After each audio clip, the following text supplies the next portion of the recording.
So to try to make life easier for Stalion products, I decided that I would keep the old piece that I'd gotten and broken and compare it to the new one when I finally got it. I had written a review on Amazon.com regarding this iPhone 5S case. It is the belt clip case. It is a harder composite of some kind, most likely silicone. And I had basically said, look, the best bet is just to go with the Verizon case, and I'll still stand by that. This is the brand new one, okay? This is the exact same design as the old one, despite being told that it was a new design, alright? Already now you can see that somebody decided not to really give two cares, and the little felt padding here is half stuck on and half not, which is just kind of crappy. I'm sorry, but it is. Now, the old one here, where it's actually perfect, I'd keep this and just send the old one back, except the color on the plastics for this is already fading, which again is just cheap crap.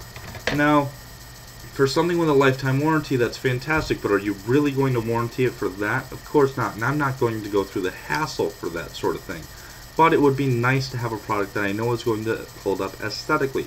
But before I can worry about it holding up aesthetically, I need to know that it can hold up mechanically. And that's where this kickstand comes in. Now, if this is a new design, the only new design part of it is simply that the kickstand stays in place. Whereas with the old one, it didn't at all. Okay?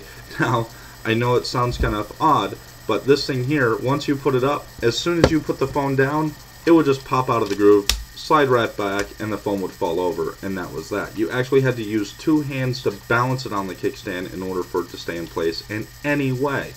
So, the other problem I have with it, and it was the same with the other one, is that this thing here does not go in without some sort of incredible effort.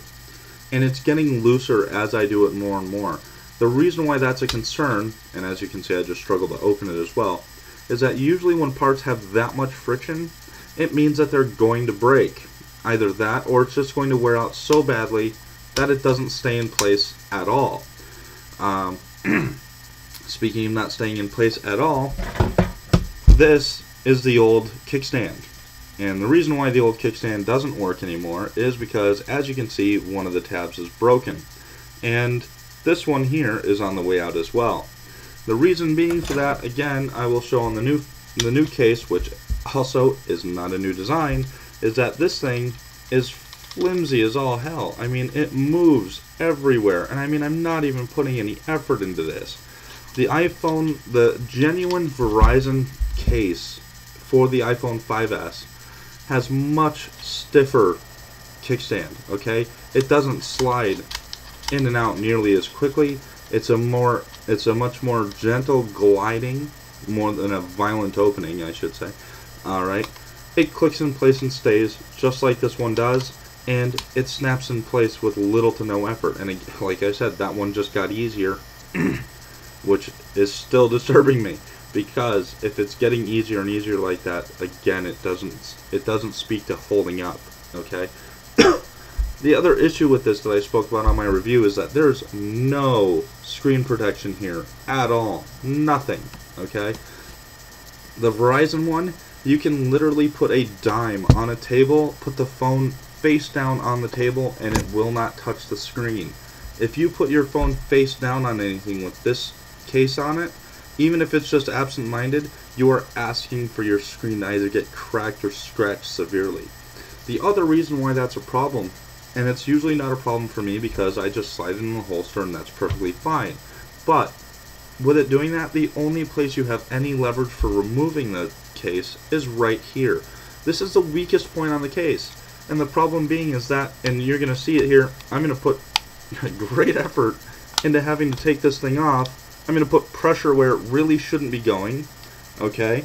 And finally, I'm going to pop it off, and I put my phone in vibrate at the same time. It's a wonderful trick if you like to put your phone in vibrate all the time, but I don't, so I have to put it back. That's just an annoyance.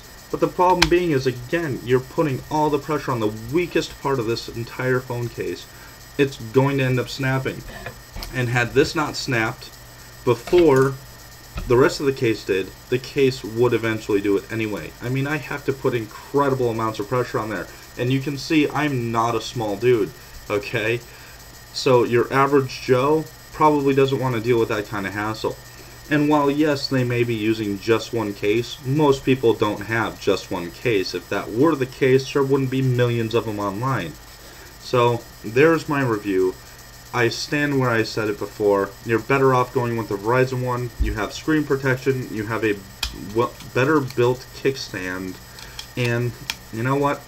My friend's had his for over a year and a half, and there's no wear on the plastics for coloring issues, no fading. The felt is in perfectly good condition. There are no mechanical issues at all with it, and I'll just have to say that I'll send the other one back in as the exchange agreement, but once this one breaks, I'm just going to the original Verizon one. Thank you.